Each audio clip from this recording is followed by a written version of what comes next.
매일 말씀 5분입니다. 오늘은 부활 3주간 수요일입니다.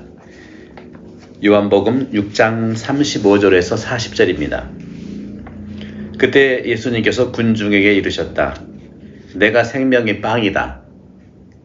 나에게 오는 사람은 결코 배고프지 않을 것이며 나를 믿는 사람은 결코 목마르지 않을 것이다. 그러나 내가 이미 말한 대로 너희는 나를 보고도 나를 믿지 않는다. 아버지께서 나에게 주시는 사람은 모두 나에게 올 것이고 나에게 오는 사람을 나는 물리치지 않을 것이다.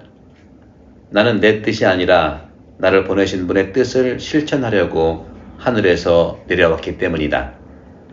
나를 보내신 분의 뜻은 그분께서 나에게 주신 사람을 하나도 잃지 않고 마지막 날에 다시 살리는 것이다. 내 아버지의 뜻은 또 아들을 보고 믿는 사람은 누구나 영원한 생명을 얻는 것이다. 나는 마지막 날에 그들을 다시 살릴 것이다. 주님의 말씀입니다. 그리스도님 찬미합니다. 네, 오늘 제목은 내가 생명의 빵이다 이렇게 말씀하겠습니다. 여러분들 선물을 받아보면서 삶을 살아보셨죠? 선물은요 크든 작든 우리에게 우정을 느끼게 합니다. 친밀감이죠. 바로 나눈다는 것, 그것은 희망을 주는 것이고요. 또 그것은 또 사랑을 드러내고 있죠. 작은 것이든 또 큰 것이든 나름대로의 가치가 있지만 작지만 큰 기쁨을 나눌 수 있는 것이 선물이에요. 선물들 때문에 친구들 사이에서 서로 주거니 받거니 선물을 하면서 더 가까워지고 또 친해지죠. 책 한 권 또는 CD 한 장이라도 저는 그래서 제가 드릴 수 있는 선물은 책밖에 없기 때문에 여러분들에게 책을 이렇게 나눠드리는 것이 저의 기쁨입니다. 그래서 여러분들 신앙학교도 그렇고 신학개론 대강자도 그렇고 여러분들이 또 복을 부르는 마음도 그렇고 또 고해성사에 대한 것도 그렇고 여러분 원하시면 저한테 오세요. 제가 그냥 드릴게요. 저는 그것을 복음으로 선교로 살아가고 있습니다. 이렇게 선물이라고 하는 것은 이런 점에서 우정과 형제애가 생기고 가족이 되는 것이죠. 그런데 우리 선물 중에 가장 큰 선물은 어떤 거지요? 내가 받은 생명이잖아요. 내가 생명인데 생명은 누구한테 받았죠? 물론 하느님께서 주셨는데 부모님을 통해서 특별히 엄마를 통해서 생명을 전달받은 것입니다. 바로 가족의 삶에서 오래 남는 기억은 뭐예요? 생일날이잖아요. 생일날 왜 축하하고 우리가 서로 기뻐합니까? 생명을 받은 날이기 때문에 그렇죠. 그날 내가 태어나서 기쁜 것도 있지만 나를 낳게 해주신 부모님, 특히 어머님에 대해서도 감사하는 것이 필요하지 않겠나 생각을 해봅니다. 바로 이것이 기쁨이고 또 행복이면서 어려움 중에 있지만 행복을 살아가는 것이죠. 바로 그런 점에서 우리도 역시 오늘 주님께서 말씀하신 것, 내가 생명의 빵이다. 나에게 오는 사람은 결코 배고프지 않을 것이며 나를 믿는 사람은 결코 목마르지 않을 것이다. 이 부분에서 바로 오병이어가 그렇게 했고요. 예수님께서 성복요일 날 성체성사를 제정해 주셨고요. 따라서 성체성사 안에서 예수님께서 생명을 주신 겁니다. 그런 점에서 주님께서 말씀하신 나는 생명의 빵이다. 결코 배고프지 않게 할 것이고 또 나를 믿는 사람, 그 두 가지예요. 배고프지 않으려면 예수님한테 가야 됩니다. 나에게 오는 사람은 결코 배고프지 않다고 그랬죠. 예수님한테 가세요. 신앙학교도 바로 예수님을 안내해 드리는 거니까 예수님 만나러 오세요. 그리고 주일날에도 말씀을 들으시고 빵을 드시러 오세요. 이것이 바로 배고프지 않는 우리의 생명의 빵이라는 것이죠. 두 번째, 결코 목마르지 않을 것이라는 것은 무엇입니까? 나를 믿는 사람은 결코 목마르지 않을 것이다 하고 말씀하세요.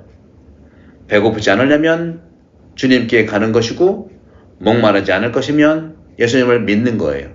가는 것과 믿는 것. 이것이 바로 결코 목마르지 않는다고 하는 영적인 셈. 믿음이야말로 샘솟는 영적인 셈이에요. 우리 누구에게도 믿음을 준다면, 신뢰를 준다면 마르지 않는 영적인 샘이 올라갈 겁니다.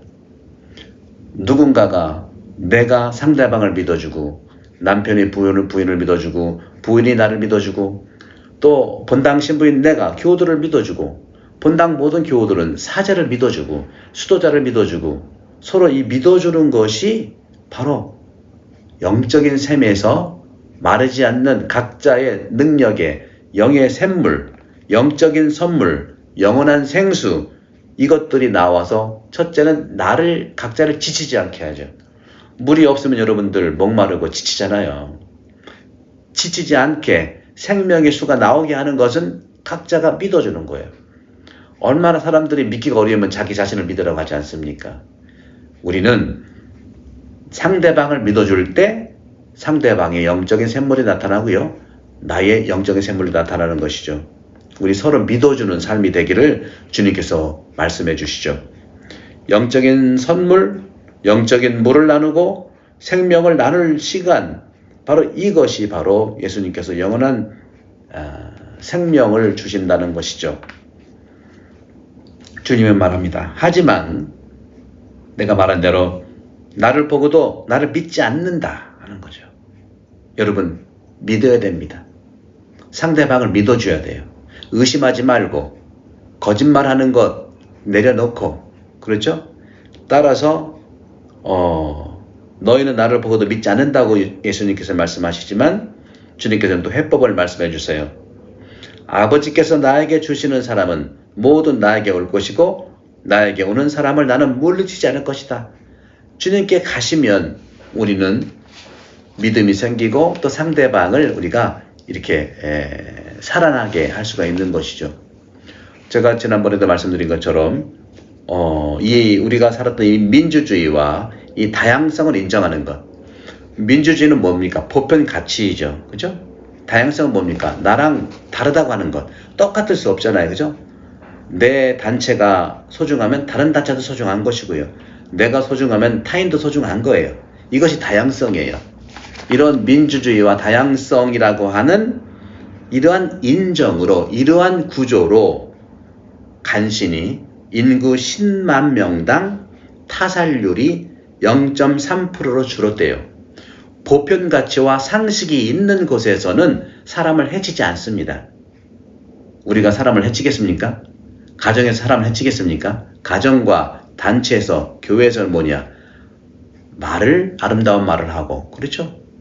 상대방한테 함부로 거친 말을 하지 않는 것, 이런 것들을 얘기하는 거죠. 하지만 민주주의와 다양성이 인정되지 않았던 독재라든가 또 왕정 시대에서도 이상한 그런 독재 군주 같은 분들이 있을 때 프랑스 대혁명이 일어나지 않습니까? 프랑스 대혁명도요. 그 대혁명이 일어나기 전에 19세기 프랑스는요. 그렇죠. 1784년이니까 그 이후죠. 그 프랑스 혁명이 일어났는데도 그때는 민주주의가 아니었잖아요. 다양성을 인정하지 못했잖아요. 그래서 19세기의 프랑스도 10만 명당 70명을 그렇게 죽였대요. 살해했대요. 사람들을 의심하고 믿지 않고 해서. 그런 점에서 우리가 정말로 우리를 방어할 수 있어야 되지 않겠는가. 저는 이렇게 생각을 합니다. 나에게 오는 사람을 나는 물리치지 않을 것이다. 이것은 저도 강조하는 바가 예수님은 사랑의 3계명을 강조했죠. 구약에서는 바로 10계명을 강조했어요. 10계명은 뭡니까? 자기 방어예요. 이것은 뭡니까? 탈리오 법칙이에요. 자기 방어와 내가 너를 사랑하는 것처럼 서로 사랑하게 하는 사랑의 3계명, 이 두 개가 찰조화를 이루어야 됩니다.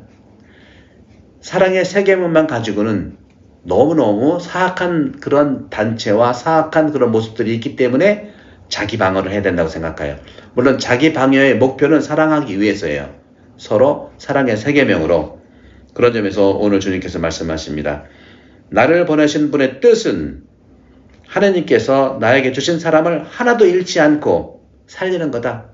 마지막 날에만 살리는 게 아니죠. 지금 살리는 것이 중요합니다. 따라서 아버지 뜻을 믿고 아들을 보고 믿는 사람은 영생을 누구나 얻는다는 것이죠.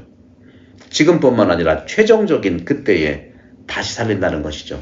살린다고 하는 것을 우리가 잘 생각하시면서 여러분들 사랑의 세계명의 목표지만 10계명과 탈리어 법칙, 이에는 이, 눈에는 눈은 서로 싸우라는 것이 아니라 자기 방어를 얘기합니다. 남들이 나한테 대해서 험담하고 이지하는 말을 할 때 방어하기 위해서 중단시켜야 되고, 또 우리도 다른 사람의 험담을 얘기할 때 그걸 중단시키는 거, 이것이 탈리어 법칙이에요. 싸우자는 것이 아니라 상대방 우리가 바뀔 수 없어요. 상대방 우리가 변화를 어떻게 시킵니까? 하지만 그걸로 인해서 상처받게 될 수 있는 것들을 방어하기 위해서 우리가 서로가 자기 방어, 탈리어 법칙에 있어서 그런 부분들, 이것을 안정하게 해서 백신하고 똑같아요. 우리가 백신을 맞아가지고 집단 면역이 생기면 우리가 자유롭게 갈 수 있지 않습니까? 똑같은 거예요. 코로나 바이러스도 역시 집단 면역을 해야 되는 것처럼 우리도 하나님의 말씀으로 집단 면역을 하면은 그곳에서 상처받은 사람들 또 타살률 같은 게 줄어듭니다. 믿으십시오. 사랑의 세계명의 목표입니다. 집단 면역이 바로 그런 부분들이기 때문에 우리 각자 말씀의 백신을 맞도록 주님께서 축복하십니다. 성부와 성령 여러분 강복합니다. 감사합니다.